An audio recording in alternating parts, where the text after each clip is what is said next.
La primera historia de robots, Rossum's Universal Robots, de Karel Čapek, el checoslovaco. El nombre robot, por cierto, lo inventó su hermano, viene del checo robota, que significa trabajar duramente, o algo por el estilo. No me maten si no tengo la etimología en la cabeza así a bote pronto. Es una en la cual los robots se rebelan contra los seres humanos y acaban sojuzgándolos y desapareciéndolos. Esos robots no eran mecánicos, eran más bien lo que nosotros llamaríamos un androide, es decir, eran robots biológicos, los que Rossum, el título de la obra, Rossum's Universal Robots, RUR, R-U-R, había inventado y que evidentemente se apoderan de la Tierra. Esto es repaso, una visita nueva al mito de Frankenstein, que es el de el ser humano es destruido por sus propias creaciones, porque hay ciertas cosas que el ser humano no debe saber, que desafortunadamente es parte del mensaje de Frankenstein. Y a partir de entonces, y desde día tras día prácticamente desde entonces, se nos dice que los robots nos van a destruir. Va a pasar lo siguiente, fíjense. Los robots, ya sea mecánicos, ya sea con forma humanoide, o ya sea en forma de bracitos, o ya sea simplemente en forma de inteligencia artificial, porque la inteligencia artificial puede llamársele robot en la medida en que tiene capacidad de accionar de manera medianamente autónoma.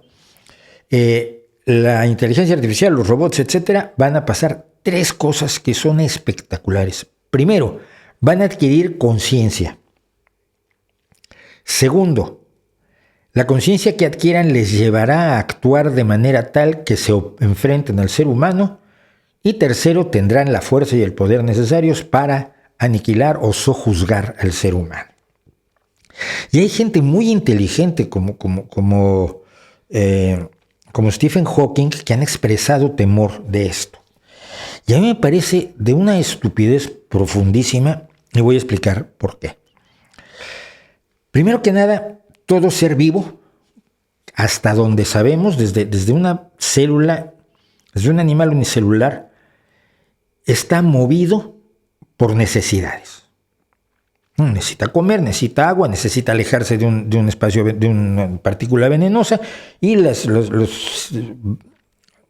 seres unicelulares ciliados o flagelados se alejan del veneno y luego van buscando qué comer. Y luego, cuando satisfacen su necesidad, el león caza a la gacela, nosotros cazamos una pizza de triple queso, lo que sea, conseguimos la ropa que nos gusta, o podemos ver una obra de teatro que nos atrae, que nos dice cosas, obtiene una satisfacción. Es decir, todas las acciones provienen de alguna manera de sensaciones subjetivas que podemos suponer en otros y que conocemos en nosotros. Tengo hambre. Si tengo hambre, ¿qué hago? Voy y busco comer. Al comer, ¿qué pasa? Obtengo cierta satisfacción.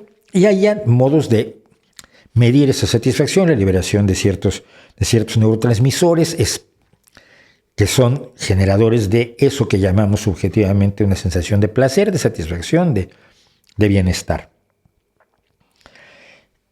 Todos los seres vivos, desde el inicio de los seres vivos hasta ahora, sobre todo los seres que se pueden mover, y que tienen un sistema nervioso de alguna manera, funcionan a través de esas necesidades, ese impulso de satisfacer las necesidades y esa satisfacción de haber resuelto las necesidades.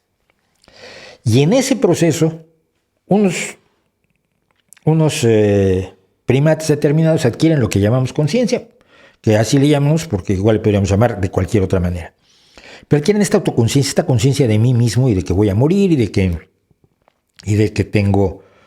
de que mis necesidades pueden ser compartidas por otros. Se empieza a ver una conciencia de especie que no tienen otros, que pueden vivir en manada pero que no tienen conciencia de especie. Pero hay aspectos de conciencia que podemos ver en otros animales. Por ejemplo, yo siempre recuerdo el experimento de creo que es de Franz de Waal, donde le dan, por cumplir una pequeña tarea, le dan una uva a dos monitos, una uva o un trozo de pepino. Y mientras le dan una uva o un trozo de pepino a los dos están encantados de la vida, hacen su tarea, les dan su premio. Pero de pronto, si a uno se le empieza a dar uvas y al otro solo le dan pepinos, y el otro empieza a enojarse. Dice, a él le están dando uvas, ¿por qué a mí no? Estoy obviamente antropomorfizando, pero es lo que se ve. En YouTube está el experimento.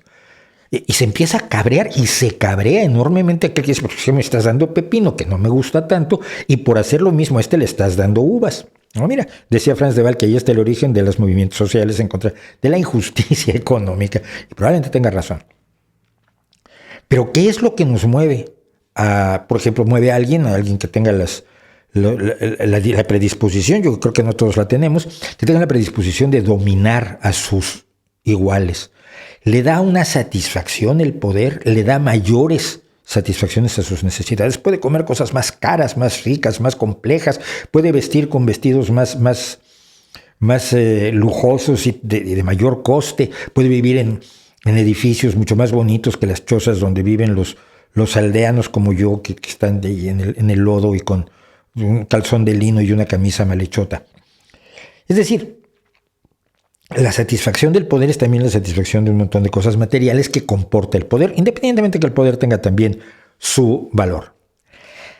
Y aquí vienen los que nos dicen que los robots vienen contra nosotros. Si tú juntas suficientes redes neurales o le alimentas suficientes datos a un sistema de aprendizaje de máquina, se va a convertir en ese ambicioso de poder por un acto de magia. No va a necesitar miles de millones de años de evolución.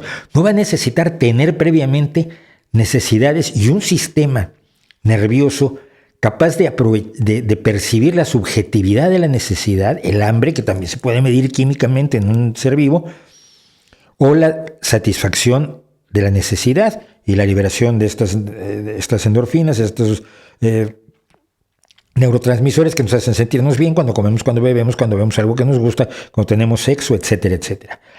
Nada de eso tiene que pasar. No necesita existir ni siquiera el sistema nervioso necesario para tener esa respuesta a las recompensas. Simplemente van a tener conciencia y se van a volver malvados y van a querer dominarnos. Es decir, va a aparecer el deseo de dominación porque les provocará alguna especie de satisfacción que no sabemos claramente cómo podría darse en un robot o en una inteligencia artificial.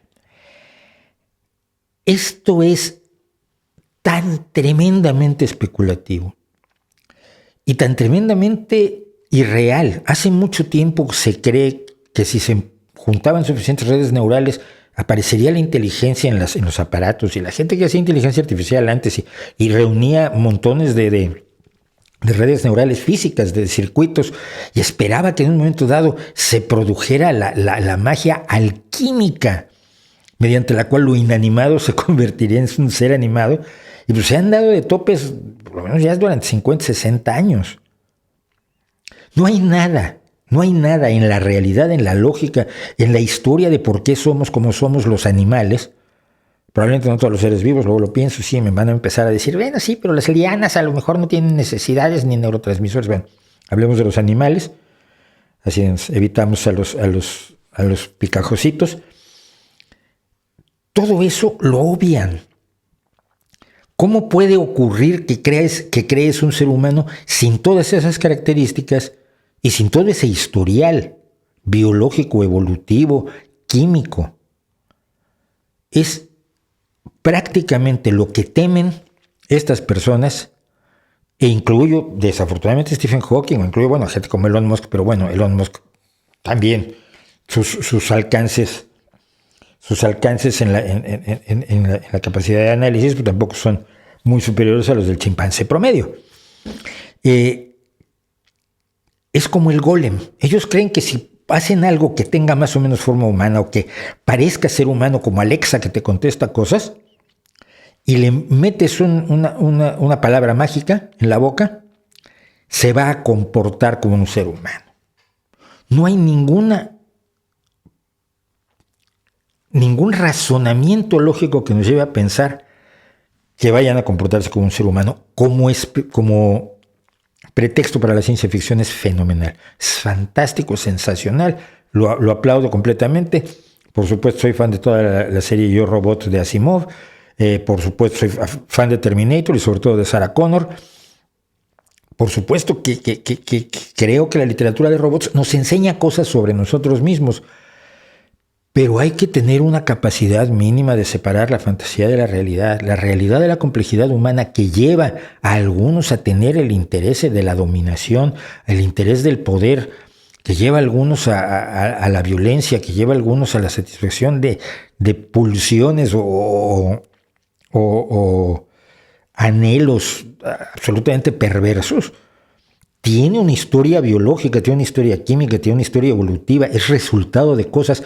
No es solamente porque parezca humano y logremos programarlo fríamente para que se comporte como si fuera un ser humano. Cuando yo empecé a programar en BASIC, que alguna vez lo intenté, lo primero que hice fue un programa que me saludaba todas las mañanas y todas las mañanas me saludaba de manera distinta, me preguntaba qué quería yo hacer y lo que estaba yo haciendo era un poco desafiar la propuesta de Turing, de la prueba de Turing, de una máquina será inteligente cuando no sepas si lo que te está respondiendo es una máquina o no.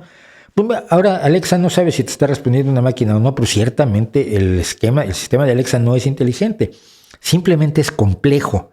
Pero la complejidad no jerárquica, porque nuestro cerebro y nuestra evolución es jerárquica, la complejidad no jerárquica no tiene por qué generar con una complejidad jerárquica, sí, mágica y misteriosamente. Entonces, yo estoy un poco hasta el gorro de los que le tienen miedo a la inteligencia artificial y que están haciendo además el negocio de su vida, convenciéndonos de que hay que tenerle mucho miedo a la inteligencia artificial, cuando queda clarísimo, por lo menos para mí cuando los leo, que no tienen idea de cómo funciona la inteligencia natural, de cómo se dan todos los procesos complejísimos que apenas estamos empezando a conocer dentro de nuestro encéfalo para la resolución creativa de problemas. ¿Qué pasa? Y lo vuelvo a usar como ejemplo. ¿Qué pasa en la cabeza de Lionel Messi cuando tiene el balón entre las piernas, levanta la vista y sabe exactamente dónde están todos los demás, qué tiene que hacer para deshacerse de los defensas y dónde está aquel al que le va a lanzar la pelota y además se la va a lanzar con la fuerza y el giro adecuados para que le llegue a él y meta el gol o para meter el gol él? Son procesos enormemente complejos que implican sobre todo un enorme deseo de conseguir el gol. Unas ganas enormes de alcanzar la felicidad, la satisfacción que te provoca el gol, el descubrimiento científico, el fin de la película que te gustó ver. Tenerle miedo a la inteligencia artificial me parece que es de las cosas más tontas que podemos hacer hasta donde están las cosas hoy y hasta donde hemos llegado hoy. Cuidado, si las cosas cambian radicalmente, mi valoración, esta ya no sería válida y cambiaría radicalmente. Pero entre tanto, por favor.